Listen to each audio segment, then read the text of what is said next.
तो आप सभी को नमस्ते प्रणाम। मैं आपका अपना ठाकुर प्रखर सिंह और रात के 10 बज चुके हैं और कहानी का जो सिलसिला है बदस्तूर जारी है। आज की कहानी शुरू करूं उससे पहले आपको एक अपडेट दे दूं इस चैनल के रिगार्डिंग।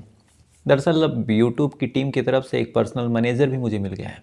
वो गूगल में काम करते हैं और यूट्यूब ने उन्हें जिम्मा सौंपा है कि 6 महीने तक मेरे यूट्यूब चैनल का जो मैनेजमेंट है वो खुद देखेंगे, यानी तमाम चीज़ों पर वो नज़र रखेंगे, मेरे अंडर काम करेंगे और उसके लिए यूट्यूब उन्हें खुद पैसे देगा। वो उनका अपना फंडा है।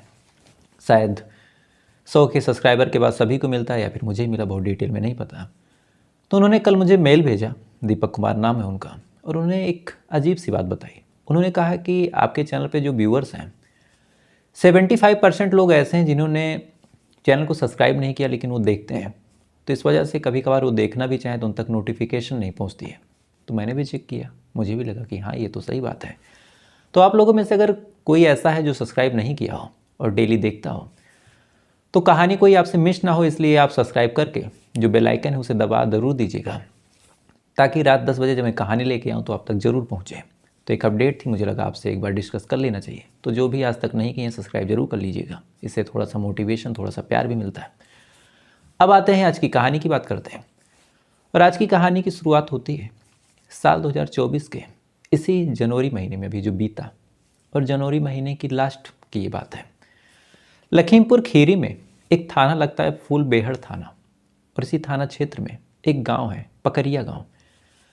और बात लगभग 24 तारीख की है, 24 जनवरी साल 2024।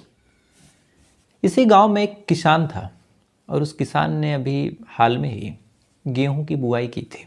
जो लोग गांव से हो गए वो जानते होंगे कि गेहूं को एक बार पानी देना पड़ता है। तो उस किसान ने भी अपने गेहूं की फसल में पानी लगाने की सोची। रात में उसने पाइप वगैरह बिछाया, बिछाने के बाद उसने पानी लगा दिया। अब रात भर ट्यूबवेल चलता रहा, चलने के बाद उस खेत में पानी भरता रहा। सुबह हुई, सुबह होने के बाद अक्सर गांव में लोग जाते हैं, जाने के बाद चेक करते हैं कि 4 से 6 अंगुल पानी अगर हो गया हो खेत में तो फिर बंद कर दिया जाए, और ये भी देखा जाता है कि चारों कोनों पे बराबर पहुंचा या नहीं। तो सुबह जब ये मुआयना करने के लिए वो किसान जाता है तो जाने के बाद देखता है कि एक जगह पे जो खेत की मिट्टी है वो थोड़ा सा धंस गई है। अब एक 8-10 फीट के एरिया में मिट्टी यूं ही धंस जाना, लगभग 10 फीट लंबा और 4 फीट चौड़ा, उसे बड़ा अजीब लगा। उसने पास से जाके देखने का फैसला किया। अब जब वो पास जाके देखता है तो देखने के बाद वो डर जाता है, क्योंकि अंदर किसी की लाश पड़ी हुई थी, वो भी बुरी तरह सड़ी हालत में। फ़ौरन वो शख्स भाग के आता है। आने के बाद गांव के जो प्रधान थे उन्हें इत्तला करता है। अब इसी दौरान तमाम लोगों को सूचना मिलती है, तमाम लोग आते हैं। आने के बाद उस लाश को खोद के निकाला जाता है, उसके चेहरे से मिट्टी हटाई जाती है। तो जब उस लाश को देखा जाता है तो पता चलता है ये लाश एक महिला की है। इसी दौरान गांव का एक और शख्स आता है। जैसे ही उस लाश को देखता है, देखने के बाद फूट फूट के रोने लगता है, क्योंकि ये लाश उसकी पत्नी की थी जिसे शायद वो महीनों से खोज रहा था। फ़ौरन इसी दौरान किसी ने पुलिस को इत्तला किया। पुलिस ने जब ये बात सुनी कि एक लाश मिली है, फ़ौरन डीएम साहब को इत्तला किया गया। पहले मामला कोतवाल तक गया। उन्होंने एसपी साहब को आदेश दिया। एसपी साहब से कहा, आदेश तो क्या ही देना। एसपी साहब ने डीएम साहब से डिस्कस किया, क्योंकि इत्तेफाक से दोनों अगल बगल ही बैठे थे, तहसील दिवस का मौका था। डीएम साहब ने फिर नायब को कहा, जो नायब तहसीलदार हैं। अब इन तमाम लोगों की मौजूदगी में फिर एक टीम आती है। आने के बाद उस लाश को वहाँ से निकाला जाता है। निकालने के बाद फिर बॉडी को पोस्टमार्टम के लिए भेजा जाता है। बॉडी का पोस्टमार्टम हुआ, पोस्टमार्टम रिपोर्ट आई, और जैसे ही पोस्टमार्टम रिपोर्ट आई उसमें क्लियर कहा गया कि इस महिला को किसी ने मारा है, यानी इसका गला दबा के कत्ल किया गया, क्योंकि जो गले की हड्डी थी वो टूटी हुई थी। अब जैसे ये पोस्टमार्टम रिपोर्ट आई, पोस्टमार्टम रिपोर्ट आने के बाद अब तक ये महिला गायब थी। इधर ये महिला जो है अब उसकी लाश मिल गई, तो मामला गुमशुदगी से कत्ल का बन चुका था। पुलिस वाले अब जांच पड़ताल शुरू करते हैं। सबसे पहले आसपास के लोगों से पूछताछ करते हैं, सगे संबंधियों से पूछताछ करते हैं, जो भी उस परिवार के जानकार थे उनसे पूछताछ करते हैं। लेकिन ना ही कहीं से कोई सबूत, ना ही किसी के पास कोई वजह, ना ही कोई शक, ना ही कोई मोटिव। यानी एक महिला जो पिछले कई महीनों से गायब थी, फाइनली उसकी लाश मिलती है। लाश गांव के ही एक खेत में दफन मिलती है। पुलिस वाले ना ही उस गायब महिला को ढूंढने में सक्षम हुए, ना ही अब कातिल ढूंढ पा रहे हैं। इधर जब ये मामला गांव में फैला और इस महिला के मायके वालों तक खबर गई तो उन्होंने भी अब बढ़ चढ़ के हिस्सा लिया। उन्होंने भी जांच पड़ताल शुरू करने में हर संभव मदद की। इसी दौरान उस महिला की जो भाभी थी, यानी मायके वाली, उसने कहा कि इसको किसी और ने नहीं मारा है, इसको इसी के पति ने मारा है, यानी पति का नाम जो था श्रीकेशन। अब आमतौर पे ऐसा अक्सर होता है कि अगर किसी महिला की मौत उसके ससुराल में हो तो फौरन मायके वाले इल्ज़ाम लगा ही देते हैं कि उसको किसी और ने नहीं, में ससुराल वालों ने ही मारा है। ये कोई नई चीज़ नहीं है। तो इधर जब भाभी ने ये चीज़ बोली मायके वालों ने, तो पुलिस वालों को लगा कि अब महिला मर गई है, इस वजह से इन्होंने ऐसा कह दिया। लेकिन और कोई सबूत भी नहीं था, तो क्या करें। तो उन्होंने सोचा कि चलो अब सबसे पूछताछ ही कर लें परिवार वालों से। तो परिवार में था कौन? एकमात्र पति श्रीकेशन। उससे पूछताछ शुरू हुई। अब उससे जब पूछताछ शुरू हुई तो पूछताछ में शुरुआत में उसने न जाने कितनी कहानियाँ सुनाई, कभी कुछ और कभी कुछ और। लेकिन जब तबीयत से पुलिस वालों ने पूछताछ की और इधर तमाम चीज़ें और हुई जो आपको आगे धीरे कहानी में बताऊंगा, तब जाके श्रीकेशन ने अपना मुंह खोला और यहीं से पूरी कहानी पहुंच गई 2 महीने पहले। दरअसल इस कहानी की असल शुरुआत होती है नवंबर महीने से। नवंबर महीने में एक जो गांव है, पकरिया गांव, इसी गांव में एक परिवार रहा करता था। परिवार का एक मुखिया जिसका नाम था श्रीकेशन, उसकी पत्नी जिसका नाम था पराना देवी। लगभग 50 साल दोनों की उम्र थी। ठीक ठाक तरीके से दोनों रहा करते थे। ना ही ज़्यादा कोई लड़ाई थी, ना ही ज़्यादा कोई झगड़ा था, ना ही ये लोग ज़्यादा पढ़े लिखे थे। ऐसा भी नहीं था कि बहुत पैसे थे। इस वजह से जो श्रीकेशन था कहीं भी मजदूरी करने के लिए निकल जाता, दिहाड़ी पे उसे जो कुछ पैसे मिलते उसी पैसे से अपने परिवार का पेट पालता, खुद भी अपनी नशा पत्ती का इंतज़ाम करता, अपनी बीवी को भी कुछ पैसे देता कि घर का खर्च चलाओ। ये तमाम चीज़ें शादी से ही इन दोनों की चलती आ रही थी। लगभग 20-25 साल इनकी शादी के हो चुके थे। ना ही कोई शिकवा, ना कोई शिकायत। ये तमाम चीज़ें चलती रही, वक्त गुजरता रहा। लेकिन कहते हैं कि गांव में एक चीज़ अगर अच्छी है तो एक चीज़ बहुत बुरी है। अच्छी ये है कि लोग एक दूसरे के परिवार पर नज़र रखते हैं, एक दूसरे के बारे में खोज खबर रखते हैं, सबके सुख दुख में खड़े होते हैं। किसी को कोई दिक्कत हो तो गांव का हर सदस्य उसे देखने जाता है। लेकिन एक बुरी चीज़ भी है कि गांव में अगर छोटी सी भी बात हो, और चूँकि मैं खुद गांव में रहता हूं तो ये चीज़ जानता हूं कि अगर छोटी सी भी बात हो, अगर किसी की बिटिया किसी से बात भी नॉर्मली कर ले, तो जैसे जैसे चेहरे बदलते हैं, जैसे जैसे मुंह बदलता है, उसको प्रेजेंट करने का तरीका भी बदल जाता है। कोई कहेगा कि बात कर रही थी, उसके बाद अगला जब सुनेगा तो वो कहेगा कि मैंने तो देखा उसे गुलाब दे रही थी। फिर कहेगा मैंने तो बात ही सुन ली, वो दोनों भागने का प्लान बना रहे थे। यानी चाहे नॉर्मली दोनों एक दूसरे को भाई बहन ही मानते हो, लेकिन गांव में ये चीज़ें अक्सर होती हैं कि बात को बढ़ा चढ़ा दिया जाता है। तो ये तमाम चीज़ें श्रीकेशन और उसकी भी पराना के बीच ठीक ठाक चलती रही। लेकिन नवंबर महीने से ही किसी ने श्रीकेशन से कहा कि तुम्हारी जो बेबी है वो गांव के ही एक आदमी से बातचीत करती है और मैंने देखा है कि वो उससे मिलने उलने भी जाती है। अब अपनी 50 साल की बीबी के बारे में जब इसने ये बात सुनी तो शुरुआत में इसे यकीन नहीं हुआ, लेकिन ये बात गांव में इस कदर फैल गई थी। किसी दौरान किसी और ने भी इससे कहा कि मैंने देखा है कि तुम्हारी बीवी जा रही थी, लेकिन मेरा नाम मत लगाना। अब श्रीकेशन लगातार ये चीज़ सुनता है। सुनने के बाद अब कहीं ना कहीं इसे भी डाउट होने लगता है।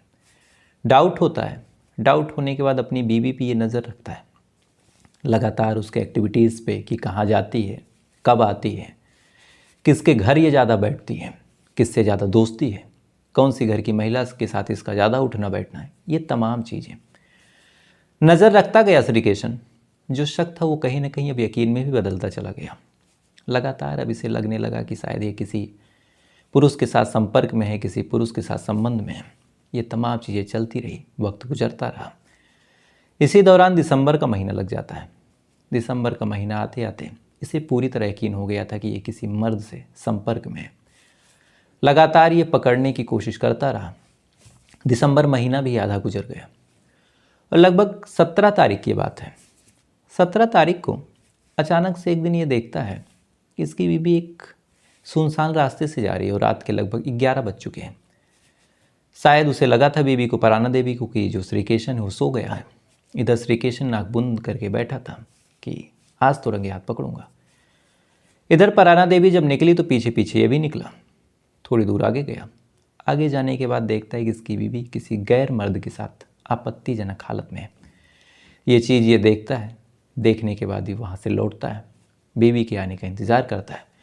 उससे फिर से पूछता है कि कहाँ गई थी। बीवी झूठ बोल देती है और कहती है कि यूं ही गई थी, बताओ क्या हुआ। फिर से लगातार जो श्रीकेशन है वो पूछता है कि किसके पास गई थी, सच बता दो, मैं तुम्हें कुछ नहीं कहूँगा। बीवी लगातार झूठ बोलती है। इसी बात को लेकर इन दोनों के बीच झगड़ा शुरू होता है। लगातार कहासुनी होती है। श्रीकेशन का एक ही एम था कि जो पराना देवी है अपनी गलती मान ले। पराना देवी अपनी गलती मानने को तैयार नहीं, लगातार सफाई देती जा रही है कि नहीं, मैं यहाँ गई थी, वहाँ गई थी, मैं बाहर गई थी, मैं किसी के पास नहीं गई थी। अंत में लगातार ये तकरार बढ़ती चली गई। दिन भी गुजरे और अंत में 24 दिसंबर को श्रीकेशन एक बार फिर से पराना देवी को पकड़ लेता है। पकड़ने के बाद फिर से पूछता है कि तुम कहाँ गई थी। इधर जब पकड़ता है तो पराना देवी फिर मना करती है, कहती कि नहीं, मैं तो यूं ही गई थी। अब इसे लगता है कि पानी सर से ऊपर निकल गया। गुस्से में अपनी बीवी को बुलाता है, घर के अंदर गला दबा के पहले तो कत्ल करता है, बुरी तरह पीटता है, पसली पे मारता है, सीने पे मारता है, सर पे मारता है। मारने के बाद गला घोटता है, गला घोट के उसका कत्ल करता है। उसके बाद एक ठेला निकालता है, चूँकि कत्ल हो चुका था, लाश को भी ठिकाने लगाना था, बचना भी था, तो ठेला निकालता है। निकालने के बाद फिर उस ठेले पे लाश को डालता है। अब ठंडी का महीना, रात के लगभग 12 से 1 बजे। 25 तारीख को तो ऐसी ठंड थी कि मानो कोई भी हो, बहुत ही इम्पोर्टेंट काम हो तो ही निकले, नहीं तो कोई निकलेगा नहीं। आराम से एक फावड़ा लेके जाता है घर से लगभग 500 मीटर दूर एक खेत में, जहाँ पे देखता है कि हाँ भी हाल में ही गेहूँ बोया गया है। उस खेत में जाता है, गड्ढे खोदता है, आराम से घंटे 2 घंटे तक एक गड्ढा तैयार करता है, क्योंकि उसे पता था कि कोई आएगा नहीं, खेत भी सुनसान जगह था। उसके बाद उस लाश को उस गड्ढे में डालता है, डालने के बाद मिट्टी भर देता है। भरने के बाद वहाँ से घर आता है, सुबह होने का इंतज़ार करता है। सुबह फिर अपने परिवार के साथ खोजने निकलता है, अपने आसपास के लोगों को साथ में लेता है, कहता है कि मेरी बीवी कहीं चली गई। अब गांव वाले जब ये न्यूज़ सुनते हैं तो पूरा गांव मिलके जो पराना देवी उसे पहले खोजता है। शाम हो जाती है, पराना देवी का जब कहीं कुछ पता नहीं चलता, तब इसी बीच किसी ने श्रीकेशन को सलाह दिया कि एक काम करो, तुम जाओ और थाने में रिपोर्ट दर्ज करवा दो। श्रीकेशन जो फूल बेहड़ थाना है वहाँ जाता है। जाने के बाद अपनी पत्नी की गुमशुदगी की रिपोर्ट दर्ज करवाता है। पुलिस वाली रिपोर्ट दर्ज करते हैं, कहते हैं कि जाओ, मैं खोज दूंगा। इसके बाद गांव वाले अलग खोजते रहते हैं, श्रीकेशन अलग खोजता रहता है, पुलिस वाले अलग खोजते रहते हैं। पूरा जो दिसंबर महीना था वो गुजर गया, जनवरी आ गया। अभी तक ना पुलिस वालों के हाथ कोई सबूत लगा, ना ही परिवार वालों के हाथ कोई सबूत लगा, ना ही गाँव वालों के हाथ कुछ पता चला। तमाम लोग कुछ दिन खोजते हैं, उसके बाद हाथ पे हाथ रख के बैठ जाते हैं। लेकिन इधर जो पराना देवी के मायके वाले थे, चाहे उसकी भाभी राधा हो, चाहे उसका भतीजा सज्जन हो, ये तमाम लोग जब देखते हैं कि पराना देवी से कोई कांटेक्ट नहीं हो रहा, उन्होंने श्रीकेशन से पूछा। श्रीकेशन ने सारी बात बताई कि पराना देवी गायब है। तो उन्हें डाउट हुआ कि आखिर एक आदमी ऐसे कैसे गायब हो जाता है, गायब हुआ होगा तो कोई वजह, कहीं गया होगा। उन्होंने फिर ऑनलाइन पोर्टल पे इस बात की शिकायत की। अब ऑनलाइन पोर्टल पे जब शिकायत हुई तो पुलिस वालों तक भी एक तरह से सूचना पहुंची कि मेहनत करनी पड़ेगी भैया। उन्होंने फिर कुछ इधर उधर मेहनत की। लेकिन इसी दौरान 24 जनवरी को जब उस खेत में पानी डाला जाता है तो पानी की वजह से मिट्टी वहाँ की बैठ जाती है और लाश का कुछ हिस्सा दिखने लगता है। इसी दौरान किसी ने श्रीकेशन को सूचना दे दी कि एक लाश मिली है। वो जाता है, डर जाता है कि अब क्या करूं, तो फ़ौरन थाने जाता है। जाने के बाद फिर इत्तला करता है कि साहब मेरी बीवी की लाश मिल गई है, इस उम्मीद में कि शायद पुलिस की जो शक की सुई है इस तक ना आए। लेकिन जैसे ही लाश मिलने की सूचना मायके वालों तक गई और गांव में ही लाश मिली थी, इसलिए मायके वालों को डाउट हुआ और उन्होंने फिर से पुलिस में कहा कि कोई और कातिल नहीं है, कातिल मेरा जीजा श्रीकेशन ही है। और तब जाके पूरी कहानी निकल के सामने आई। यानी एक कातिल जो पहले तो गुमशुदगी की रिपोर्ट दर्ज करवाने जाता है, फिर लाश मिलती है तो उसकी भी सूचना देने जाता है, पुलिस वालों के साथ खोजता भी है और अंत में पता चलता है कि वही कातिल है। तो अपने आप में बेहद अजीब कहानी थी। लेकिन इस कहानी में चूँकि पराना देवी का कत्ल हुआ, इस वजह से इनको जस्टिफाई भी नहीं किया जा सकता। इन्होंने भी जो कुछ किया वो गलत ही था। तो फिलहाल ये थी पूरी कहानी। अब आते हैं कल के सवाल पे। और कल का मेरा सवाल था कि लालू गांधी की जो लालू यादव हैं, उनकी जो बिटिया हैं मीशा, उनके नाम में एक बहुत ही अजीब चीज़ छुपी हुई है। और ये नाम मीशा क्यों रखा गया? तो मीशा नाम के पीछे जो कहानी थी वो कहानी यही थी कि साल 1971 में एक एक्ट आया था इमरजेंसी के टाइम पे। इसे कहते थे MISA act, maintenance of internal security act, यानी मीशा। इस एक्ट के तहत किसी को भी उठा के बंद किया जा सकता था, इस वजह से कि ये हमारे आंतरिक सुरक्षा में एक तरह से दिक्कत दे रहा है। उसको ना ही कोर्ट जाना पड़ता, ना ही कुछ और, जमानत के कोई चांसेस नहीं थे, ना ही कोई मुकदमा होता, सरकार की इच्छा हुई उठा के बंद कर देती। इसी के शिकार लालू यादव भी हुए थे। इस वजह से उसी टाइम उनकी वाइफ प्रेग्नेंट थी। जब बिटिया का जन्म हुआ तो उन्होंने कहा कि हम कांग्रेस का नामो निशान में मिटा दूंगा, और ये बदला मुझे याद रहे, इसलिए अपनी बिटिया का नाम मैं मीशा रखता हूँ। खैर बिटिया तो बड़ी हो गई, लेकिन बदला ये तमाम चीज़ें भूल गई, और राजनीति में दुश्मनी ज़्यादा परमानेंट होती भी नहीं है। सब वक्त वक्त का खेल है, आज दुश्मन है कल दोस्त हैं, ये चीज़ें चलती रहती हैं। तो इस सवाल का जो सही जवाब दिया है वो शिवम सिंह जी हैं गुजरात से, CM शर्मा जी हैं दिल्ली से, और साथ ही आयुषी सिंह जी हैं, और इनका खुद का नाम मीशा है। और मीशा होने की वजह से कई बार इनको जब लोगों ने चिढ़ाया तो फिर इन्होंने अपनी मम्मा से पूछा कि मम्मा मीशा की वजह से लोग मुझे चिढ़ा क्यों रहे हैं। तब इनकी मम्मा ने इनको पूरी कहानी बताई। तो ये ट्रेजिडी इनके साथ हुई है। साथ ही आशु गुप्ता जी हैं, अवध्याय सिंह जी हैं, ये पटना से हैं, खुशी गोगरी जी हैं, और राजीव वर्मा जी हैं, मोहम्मद इलियास जी हैं, और चंद्र कुमार जी हैं, चंद्र कुमार श्रीवास्तव, रवि सिंह जी हैं, अमर सिंह जी हैं, और तमाम लोगों ने भी कमेंट किया था। लेकिन एक यूट्यूब की ग्लिच है, उनके नाम के आगे यूज़र पता नहीं क्या क्या 1 2 Q वगैरह लिख उठा। तो आप लोग कमेंट के साथ अपना नाम भी लिख दिया कीजिए ताकि नाम लेने में आसानी हो।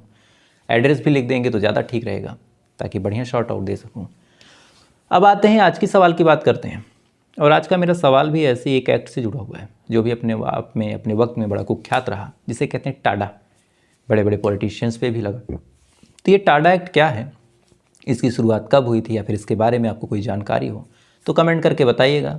नहीं जानकारी है तो कोई बात नहीं, कल मैं आपको बताऊंगा। साथ ही ऐसी कहानियों को देखने के लिए, ऐसे वीडियोस को सुनने के लिए लाइक करके, चैनल को सब्सक्राइब करके बेल आइकन जरूर दबा दीजिएगा। तो आपसे कल फिर मुलाकात हुई किसी दूसरी कहानी के साथ। तब तक अच्छे रहिएगा, खुश रहिए, अपना ख्याल रखिए, अपने देश का ख्याल रखिए। जय हिंद, वंदे मातरम।